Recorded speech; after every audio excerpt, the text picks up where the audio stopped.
Olá, está começando o Glow. No programa de hoje tem transformação com Paulo Maia, é o Visu Total. O Fazendo a Diferença fala do Dia Mundial de Combate ao HIV. Verão chegando e os óculos de sol são peças obrigatórias. O Fit News foi fazer um passeio de quadriciclo em Manso. E no Chefe da Moda, o mundo dos espumantes. Não saia daí que o Glow só está começando.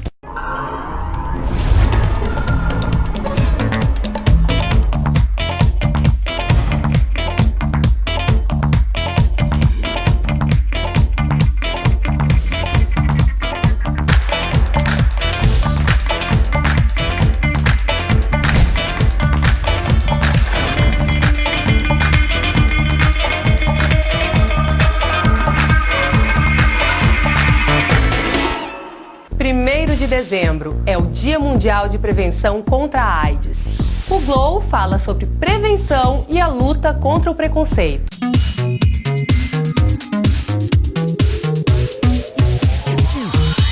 O primeiro contato que eu tive com HIV foi um paciente meu que morava nos Estados Unidos e que veio passar férias e falou que queria fazer um exame sobre essa nova doença. Eu nunca tinha ouvido falar que tinha um exame para essa nova doença e, na realidade, naquela época não tinha a sorologia, que é para ver se a pessoa tem anticorpos contra o vírus. Eu achei estranho, falei, você está impressionado? A coisa está assim mesmo, esse foi o primeiro contato. Depois começaram a pipocar aqueles casos, que as pessoas jovens morrendo de pneumonias e de situações que normalmente não levam o jovem ao óbito, né? E isso teve uma época que eu fiquei até com vontade, eu falei, não vou mais fazer isso, porque morreu tanta gente que eu falei, não faço mais isso. Até que em 1996, que é um marco pra gente, começou a distribuição dos remédios de forma universal e a mortalidade caiu 85%. Tá? Então de lá para cá, eu gosto de usar uma frase, a gente já pode garantir saúde, não pode falar em cura, mas garantir saúde já é mais tranquilo. O preconceito é como se fosse uma pedra a mais numa chuteira apertada, né? Porque pelas estatísticas, os pacientes, mais de 60% em algum momento vão ter depressão, pela situação difícil de enfrentar, né? E aí o preconceito vem continuando com isso. Nós temos preconceitos no serviço, muito sérios, tá? Pessoas que despedem os funcionários sem nenhuma razão científica, tá? Que o paciente HIV ele pode trabalhar tranquilamente, tá? Porque ele só vai passar como? Pelo sexo ou por acidentes pérfuro-cortantes. Então, é muito difícil acontecer uma coisa dessa, né? Por exemplo, um médico, um dentista, ele pode tranquilamente ser soropositivo. Mesmo uma manicure pode ser soropositivo, tá? E quem mexe com alimentos pode continuar trabalhando, mas não é isso que a gente vê no dia a dia. Então, os patrões descobrem e mandam embora por outro motivo. Todo paciente chega aqui e fala, eu vi na televisão a vacina está muito longe de acontecer. Eu tive no congresso agora em Maceió, não teve um fórum, não teve nenhuma palestra dedicada à vacina. Tem muitas coisas que a gente não sabe ainda sobre o HIV, para ter o conhecimento suficiente para fazer a vacina. Então, eu gosto de falar, olha pessoal, é o remédio, cada dia tem um remédio novo.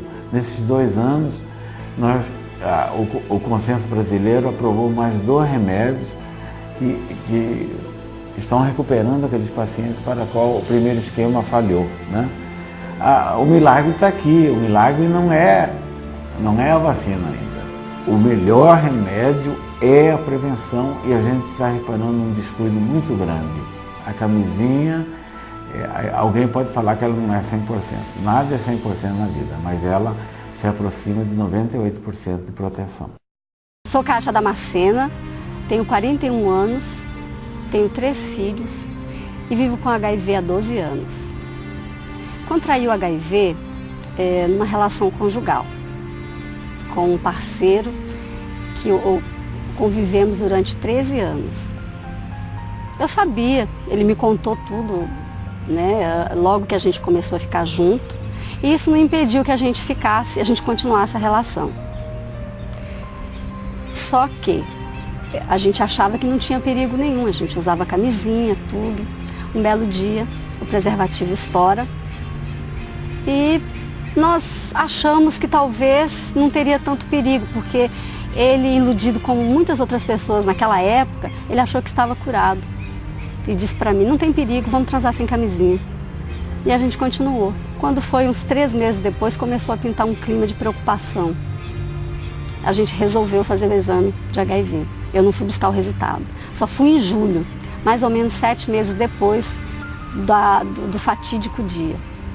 Resultado positivo. Passei a adquirir uma depressão que só foi curada por volta de 2000, 2001. Porque eu não disse, mas foi em 96 que aconteceu tudo. E quando foi em 2001 que eu fui começar a acordar para a realidade, eu fui estudar, eu fui entender o que era o vírus. Foi através do HIV que eu passei a viver bem, que hoje eu me considero uma pessoa extremamente saudável.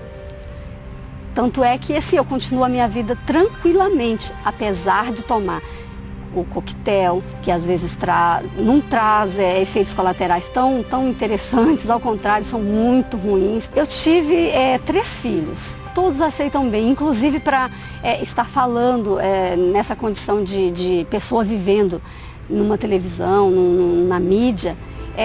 Primeiro, eu tive que obter a autorização deles. Para você está tudo bem? Tá. Então agora é hora de começar a lutar por mim e por outras pessoas que não podem falar. Inicialmente eu achei que eu estaria ajudando os outros, mas aí depois eu percebi que nessa fala, nessa busca de estar tentando ajudar, eu estava ajudando só a mim. E assim, o que eu mais quero é viver bem. Viver com HIV, viver bem com a minha família, viver bem com os meus amigos, com as pessoas que eu me relacionar, porque não é porque eu tenho HIV que eu tenho que morrer enclausurada.